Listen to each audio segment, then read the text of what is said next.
મિત્રો અત્યારે એક મોટા હવામાન સમાચાર સામે આવી રહ્યા છે, જેમાં ગઈકાલ મહારાષ્ટ્રના દરિયાના કાંઠાના ભાગોમાં જે મિત્રો ચક્રવાતી પરિભ્રમણ હતું, જે છેલ્લી કેટલીક કલાકોથી તીવ્ર તો જોઈ શકો છો બની જ ચૂક્યું છે, પરંતુ આ સિસ્ટમે મિત્રો એક હળવો વળાંક લીધો હોય તેવું નોંધવામાં આવી રહ્યું છે। ગુજરાત વાસીઓ હજુ પણ આવનારા દિવસોને લઈને રહેજો તૈયાર, કારણ કે ગુજરાત હજુ પણ અરબ સાગરના વાવાઝોડાના સંકટમાંથી નથી થયું સંપૂર્ણ મુક્ત, કારણ કે ગઈકાલે સવારે મિત્રો મહારાષ્ટ્રના રત્નાગીરીના કાંઠાના ભાગોમાં ત્રાટકેલું વેલમાર્ક લો પ્રેશર, કે જે મિત્રો અત્યારે તમે જોઈ શકો છો, અમે તમને સેટેલાઇટ પિક્ચરની અંદર બતાવી રહ્યા છીએ, ખૂબ જ તીવ્ર અને ગાજવીજ સાથે અરબ સાગરમાં ઠાલવી રહી છે તીવ્ર ગડાકા અને ભડાકા સાથેના પાણીના વરસાદો। ત્યારે મિત્રો આ સિસ્ટમ ગઈકાલ જે 18 ડિગ્રી નોર્થ અક્ષાંશ ઉપર હતી તે નીચે થોડી ખસી અને 16.9 ડિગ્રી અક્ષાંશ ઉપર આવી ચૂકી છે, જેટલે કે આ સિસ્ટમે એક વળાંક લીધો છે ને ત્યારે વળાંકના કારણે મિત્રો ફરી એકવાર અરબ સાગરની અંદર આ સિસ્ટમે ઊભું કરી રહ્યું છે મોટા સસ્પેન્સ। શું હજુ પણ બની શકે છે વાવાઝોડું? કારણ કે મેદાની પ્રદેશો ઉપર આગળ આ સિસ્ટમ ચાલી જશે તો નહીં, પરંતુ અરબ સાગરની અંદર જો આવે તો હજુ પણ અરબ સાગરની અંદર વાવાઝોડા બનવાની સંભાવનાઓ રહેલી છે। તો ત્યારે મિત્રો આપણે આજના વિડીયોમાં એ જ જાણીશું કે આ સિસ્ટમ શું ફરી ગુજરાતના નજદીકના કાંઠાના ભાગોમાં આવશે કે નહીં। તો આ સાથે જ મિત્રો જણાવી દઈએ, ગુજરાત રાજ્યની અંદર સૌરાષ્ટ્ર, દક્ષિણ ગુજરાત અને કેટલાય અન્ય વિસ્તારોની અંદર છેલ્લા 2-3 દિવસથી તીવ્ર કડાકા અને ભડાકા સાથે, જેમાં સૌરાષ્ટ્રના અમુક પંથકોમાં તો મિની વાવાઝોડાની જેમ ખાબકે છે તોફાની વરસાદ। ત્યારે આજે પણ હજુ રાજ્યના કેટલાય વિસ્તારોની અંદર વરસાદની સંભાવના રહેલી છે, જેમાં જાણીશું ખાસ બપોર પછી સાંજ અને રાત્રિના સમયગાળા દરમિયાન આજે રાજ્યના કયા વિસ્તારોની અંદર વરસાદની આગાહી રહેશે। તો આ સાથે જ મિત્રો ચોમાસાનું પ્રથમ નક્ષત્ર એવું રોહિણી નક્ષત્રનો પ્રારંભ 25 તારીખથી થઈ રહ્યો છે। એવું કહેવાય છે મિત્રો કે જો ચોમાસાની અંદર રોહિણી નક્ષત્રની અંદર વરસાદ પડે તો સારા વરસાદો નથી થતા, ત્યારે આ વર્ષે મિત્રો રોહિણી નક્ષત્રની અંદર વરસાદની સંભાવનાઓ બની રહી છે। આ સાથે જ મિત્રો નોતપા પણ તમે સાંભળ્યું હશે, નોતપાની અંદર 9 દિવસ સુધી ભારે ગરમી પડે છે અને રોહિણી નક્ષત્રની અંદર આ નોતપાનો એક વિશેષ મહત્વ હોય છે। ત્યારે જાણીશું નોતપાની અંદર મિત્રો આ વર્ષે જે વરસાદની સંભાવના છે, ત્યારે આ તમામ અપડેટો સાથે જ મિત્રો હવામાન નિષ્ણાંત એવા અશોકભાઈ પટેલની 28મી મે સુધીની અત્યારે જે લેટેસ્ટ આગાહી આવી રહી છે, જાણીએ। પહેલાં તો તમે અમારી આ મજેદાર યુટ્યુબ ચેનલ પર મિત્રો નવા છો તો ખાસ મિત્રો આ ચેનલને સબસ્ક્રાઈબ કરી દેજો। સૌથી પહેલાં તો અત્યારનું લેટેસ્ટ સેટેલાઇટ પિક્ચર અમે તમને બતાવીએ તો તમે જોઈ શકો છો મિત્રો ગુજરાત રાજ્ય ઉપર અડધા ગુજરાતની અંદર મિત્રો અરબી સમુદ્રવાળી વરસાદી સિસ્ટમના વાદળાઓ જોવા મળી રહ્યા છે। ઉત્તર ગુજરાત અને કચ્છની અંદર ભારે તડકાનો માહોલ છે, ત્યારે સૌરાષ્ટ્રની અંદર કેટલાક વિસ્તારોમાં છેલ્લા 2-3 દિવસથી તીવ્ર કડાકા અને ભડાકા સાથે વરસાદ ખાબકે છે। ત્યારે તમે જોઈ શકો છો અત્યારે પણ મહારાષ્ટ્રના રત્નાગીરીના કાંઠાથી લઈ અરબી સમુદ્રની અંદર મિત્રો એક મોટું ચક્રવાતી પરિભ્રમણ જોવા મળી રહ્યું છે। અત્યારે આ સિસ્ટમ મિત્રો વેલમાર્ક લો પ્રેશરમાંથી ડિપ્રેશન બનવા માટે થોડીક જ કેટેગરી બાકી છે। આગામી કલાકોની અંદર જ આ સિસ્ટમ ડિપ્રેશનમાં પરિવર્તિત થશે અને મિત્રો મહારાષ્ટ્ર અને મુંબઈ ગોવાના કાંઠાના ભાગોમાં તો અત્યંત ભારે વરસાદ આ સિસ્ટમ આપી રહી છે।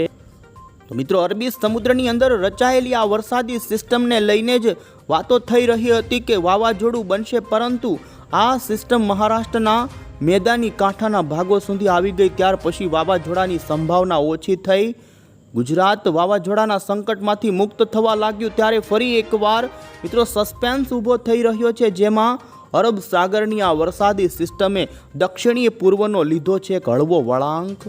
ત્યારે આગામી કલાકોને લઈને મિત્રો સતત આ સિસ્ટમ ઉપર ટ્રેકિંગ કરવું પડશે, કારણ કે આવનારી 24 થી 48 કલાક સિસ્ટમ કઈ તરફ જાય તે જોવાનું રહેશે। એ તમામ અપડેટો આપણે મેળવીએ પહેલાં તો અત્યારના ગુજરાત હવામાન વિભાગ તરફથી જે આજથી લઈ આવનારા દિવસોને લઈને જે લેટેસ્ટ વરસાદની આગાહીના નકશાઓ રજૂ થયા તે સૌપ્રથમ જાણી લઈએ। ગુજરાત હવામાન વિભાગ તરફથી મિત્રો આવનારી 29મી મે સુધી વરસાદની આગાહી રાજ્યમાં કરવામાં આવી છે, જેમાં ખાસ કરી સૌરાષ્ટ્ર અને દક્ષિણી ગુજરાત તો મધ્ય ગુજરાતના વિસ્તારોની અંદર હળવા મધ્યમથી લઈ તો અમુક વિસ્તારોમાં ભારે વરસાદની સંભાવના વ્યક્ત કરવામાં આવી છે। ઉત્તર ગુજરાત અને સૌરાષ્ટ્રની અંદર વરસાદની ઓછી શક્યતા તેમ છતાં પણ છૂટાછવાયા વિસ્તારોમાં વરસાદની આગાહી રહેશે અને તમે જોઈ શકો છો 25 તારીખ 26 તારીખથી લઈ 27 અને 28 તારીખે ગુજરાત રાજ્યના કેટલાય છૂટાછવાયા વિસ્તારોમાં હળવાથી મધ્યમ પ્રકારનો વરસાદ જોવા મળી શકે, જેમાં ખાસ કરીને તમે જોઈ શકો છો આજે સૌરાષ્ટ્રના દરિયાના કાંઠાથી લઈ દક્ષિણી ગુજરાતના ભાગોમાં હળવા મધ્યમથી ભારે વરસાદ ખાબકી શકે છે। તો બીજી તરફ જોઈ શકો છો મિત્રો, સૌરાષ્ટ્રના 3 જિલ્લાની અંદર આજે ઓરેન્જ એલર્ટ અતિ ભારે વરસાદનું આપવામાં આવ્યું છે। સૌરાષ્ટ્રના ભાવનગર, અમરેલી અને ગીર સોમનાથના વિસ્તારોની અંદર જ્યાં વરસાદ પડે ત્યાં ભારે પવન અને મિની વાવાઝોડાની જેમ પવન ફૂંકાવા સાથેની સંભાવના ગુજરાત હવામાન વિભાગ તરફથી કરવામાં આવી છે। તો દક્ષિણી ગુજરાતની અંદર મિત્રો આજે સુરત, તાપી, ડાંગ, નવસારી અને વલસાડ 5 જિલ્લામાં ઓરેન્જ એલર્ટ આપવામાં આવ્યું છે। બાકીના અન્ય ઉત્તર ગુજરાત, મધ્ય ગુજરાત અને સૌરાષ્ટ્રના અન્ય જિલ્લાઓની અંદર યલો એલર્ટ આપવામાં આવેલું છે। તીવ્ર થંડરસ્ટોર્મ એટલે કે વીજળીના કડાકા ભડાકા સાથે રાજ્યના સૌરાષ્ટ્ર અને દક્ષિણી ગુજરાતના છૂટાછવાયા વિસ્તારો હશે કે ત્યાં મેઘગર્જના સાથેનો તોફાની વરસાદ ખાબકી શકે છે। આમ 27મી મે સુધી જોઈ શકો છો આગાહી ગુજરાત હવામાન વિભાગે કરી અને તમે મિત્રો મોડલના આધારે પણ જોઈ શકો છો ગુજરાત રાજ્યની અંદર આજે ખાસ કરીને દક્ષિણી ગુજરાતના વાતાવરણની અંદર વાદળછાયા વાતાવરણથી લઈ છાંટછૂટથી લઈને અમુક વિસ્તારોમાં હળવાથી મધ્યમ પ્રકારનો ખાબકી શકે છે વરસાદ, જેમાં તમે જોઈ શકો છો વલસાડ લાગુના વિસ્તારો હોય તાપી, વ્યારા, ડાંગ, આહવા, આ સાથે સુરતથી લઈ પૂર્વ દક્ષિણી ગુજરાતના નર્મદા, રાજપીપળા, છોટાઉદેપુર લાગુના વિસ્તારોમાં હળવો વરસાદ જોવા મળી શકે છે।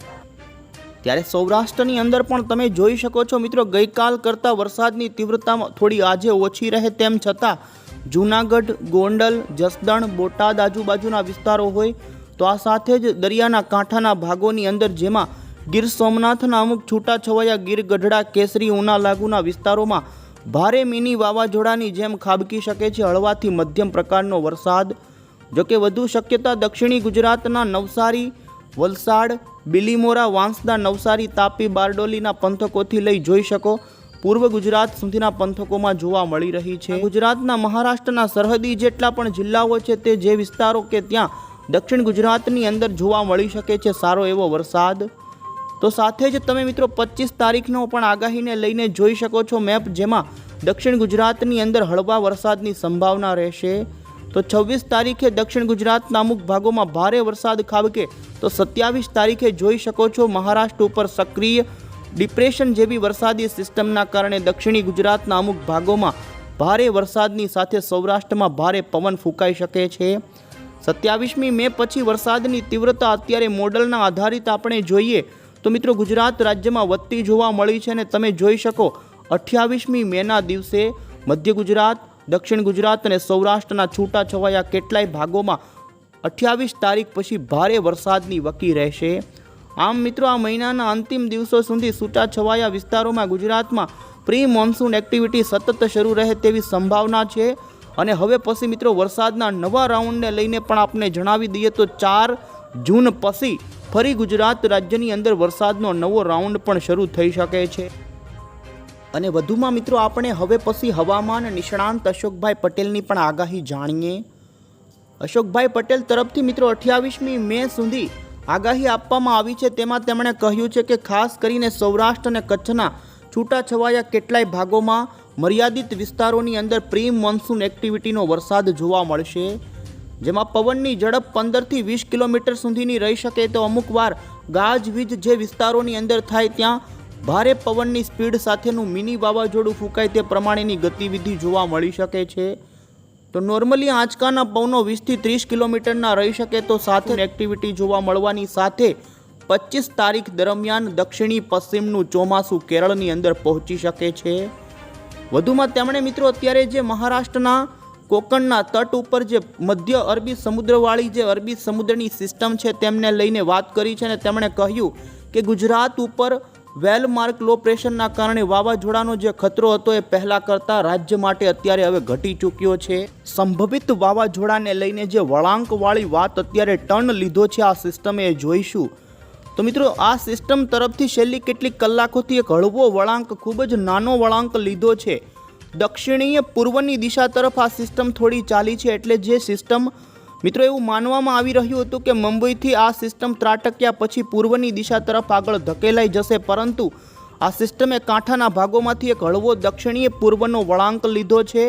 અને જો સિસ્ટમ ત્યાંથી મિત્રો ફરી અરબી સમુદ્રની અંદર ધકેલાઈ જશે તો પછી ફરી વાવાઝોડા સુધીની કેટેગરી સુધી એ મજબૂત થઈ શકે છે. એટલે હજુ પણ ગુજરાત ઉપરથી 30% સુધીની વાવાઝોડાનું સંકટ જોવા મળી રહ્યું છે.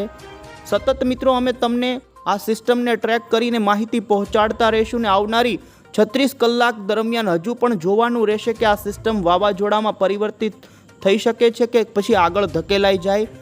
જો કે આ સિસ્ટમ ડિપ્રેશનથી ડીપ ડિપ્રેશનની કેટેગરી સુધી મજબૂત થાય ને જેના કારણે ગુજરાતના દરિયાના કાંઠાના ભાગોમાં પવન ફૂંકાવાની હવામાન વિભાગે અત્યારે આગાહી કરી જ છે. અને હવે પછી મિત્રો આ બધા હવામાન સમાચારોની વચ્ચે વર્ષ 2025ના રોહિણી નક્ષત્રનો પ્રારંભ થવા જઈ રહ્યો છે. ખેડૂતોની ખાસ નજર મિત્રો આ નક્ષત્ર ઉપર હોય છે. આ નક્ષત્ર 14 દિવસ સુધી ચાલતું હોય છે. અને મિત્રો આ વર્ષે 25 તારીખથી લઈ 8 જૂનની વચ્ચે આમ 14 દિવસ સુધી આ નક્ષત્રના દિવસો રહેશે. 4 ભાગ પાડવામાં આવે છે, જેમાં મિત્રો પ્રથમ ચરણ, બીજું ચરણ, ભડલી વાક્યોના આધારે કહેવામાં આવે છે મિત્રો કે જો પ્રથમ ચરણની અંદર વરસાદ પડે તો તે વર્ષે પાણીનો અભાવ થતો હોય છે. અને આ વર્ષે મિત્રો 25 તારીખથી લઈને 28 તારીખની વચ્ચે પ્રથમ ચરણ રહેશે. અને એ દિવસો દરમિયાન હવામાન વિભાગ તરફથી અત્યારે ગુજરાતમાં વરસાદની આગાહી પણ કરવામાં આવી છે. બીજા ચરણનું ખાસ મહત્વ હોય છે. બીજા ચરણની અંદર મિત્રો વરસાદ પડે તો એવું કહેવામાં આવે છે કે આગળના 72 દિવસ સુધી વરસાદ થતો નથી ને ચોમાસું લંબાતું હોય છે બેસવાને લઈ, જેને મિત્રો 72 કહેવામાં આવે છે. એક માન્યતા છે કે 72 દિવસ પૈકીના જે છેલ્લા 12 દિવસો હોય તે ગાયોના ઘાસ માટે વરસાદ થતો હોય ને જેથી 72 દિવસ પૈકીના આગળના 60 દિવસ વરસાદ વિહોણા થતા હોય છે. આમ મિત્રો 28થી લઈને 31 તારીખની વચ્ચે આ વર્ષે આ નક્ષત્રનું બીજું ચરણ રહેશે. તો ત્રીજું ચરણ મિત્રો 1 તારીખથી 4 તારીખની વચ્ચે રહેશે ને એવી ભડલી વાક્યોની અંદર કહેવત માન્યતા છે કે ત્રીજા ચરણની અંદર જો વરસાદ થાય તો ઘાસ ચારાનો અભાવ એ વર્ષે થતો હોય છે. તો મિત્રો ચોથા ચરણનું ખાસ મહત્વ હોય છે ને 4 તારીખથી 8 જૂનની વચ્ચે આ વર્ષે રોહિણી નક્ષત્રનું ચોથું ચરણ રહેશે. અને આપને જણાવી દઈએ 4મી જૂન પછી ગુજરાત રાજ્યની અંદર વરસાદનો ફરી રાઉન્ડ આવી શકે છે ને જે શુભ ગણાશે, કારણ કે ચોથા ચરણની અંદર રોહિણી નક્ષત્રના દિવસોમાં વરસાદ થાય કમોસમી તો તેને હાનિકારક ગણવામાં નથી આવતો પરંતુ સારો ગણવામાં આવે છે. ટૂંકમાં મિત્રો રોહિણી નક્ષત્રના શરૂઆતના 3 જે ચરણો હોય છે જેની અંદર આકાશ જેટલું વધારે પડતું ચોખ્ખું રહે ને જેટલી વધારે ગરમી પડે એ આધારે મિત્રો સારો ચોમાસું જાય તે પ્રમાણેની માન્યતા કહેવામાં આવે છે. આ સાથે જ મિત્રો નોતપા, રોહિણી નક્ષત્રના પ્રારંભની સાથે જ નોતપા એટલે કે 9 દિવસ સુધી ભારે ગરમીના દિવસો શરૂ થતા હોય છે. જે રીતે મિત્રો દનિયા પડતા હોય છે તે જ રીતે નોતપાની અંદર એક એવો સમયગાળો છે. આ શું છે નોતપા એ આપને જણાવી દઈએ તો દર વર્ષે જેઠ મહિનાના ઉનાળાના દિવસોમાં જે મિત્રો સમયગાળો છે જેમાં 25 તારીખથી આ વર્ષે મિત્રો ખાસ કરીને 2 તારીખ સુધી નોતપા એટલે કે 9 દિવસ સુધીનો જે સમયગાળો છે જેમાં ભારે ગરમી પડે છે. એનું વિશેષ જ્યોતિષી શાસ્ત્રની અંદર મહત્વ એ છે કે આ સમયગાળા દરમિયાન મિત્રો જેટલી વધુ ગરમી પડે એટલું સારું ચોમાસું જતું હોય છે. અને મિત્રો જો વરસાદ પડે આ નોતપાના સમયગાળા દરમિયાન તો નોતપાનું કોઈ મહત્વ રહેતું નથી. અને મિત્રો એવી કહેવત છે કે નોતપાના દિવસો જેમાં શરૂઆતના 9 દિવસ સુધી જેટલી પણ વધારે પડતી ગરમી પડે તેટલું વધારે સારું ચોમાસું, ખેડૂતો ખુશ થતા હોય છે. જોકે મિત્રો મોસમ વિજ્ઞાન આ દિવસોને હીટવેવ અથવા તો લૂવાળા દિવસો ગણે છે. અને મોસમ વિભાગ આ પ્રમાણેની જે માન્યતાઓ છે કે નોતપાની અંદર વરસાદ પડે તો ચોમાસું સારું નથી થતું એ પ્રમાણેની માન્યતાઓ નથી રાખતું. એવી કહેવતો છે મિત્રો કે તપે નવ તપા 9 દિન જોઈ તો પૂન બરખા પૂન હોય એ પ્રમાણે. તો બીજી તરફ આપણે એ પણ જણાવી દઈએ ખાસ કરીને મિત્રો સૂર્ય અને પૃથ્વી વચ્ચેનું અંતર આ દિવસો દરમિયાન ખૂબ જ ઓછું હોય છે ને જેના કારણે પૃથ્વીના જમીની ભાગો ઉપર ભારે ગરમી પડે છે, હવાના હળવા દબાણો ઊભા થાય છે ને જમીન દરિયાઈ ભાગો પરથી જમીની ભાગો ઉપર પવનની લહેરો આવે છે ને જેના કારણે ભારે તોફાન સાથેના વરસાદો થવાની સંભાવના આ નોતપાના સમયગાળા દરમિયાન રહેતી હોય છે. અને વિશેષ મહત્વ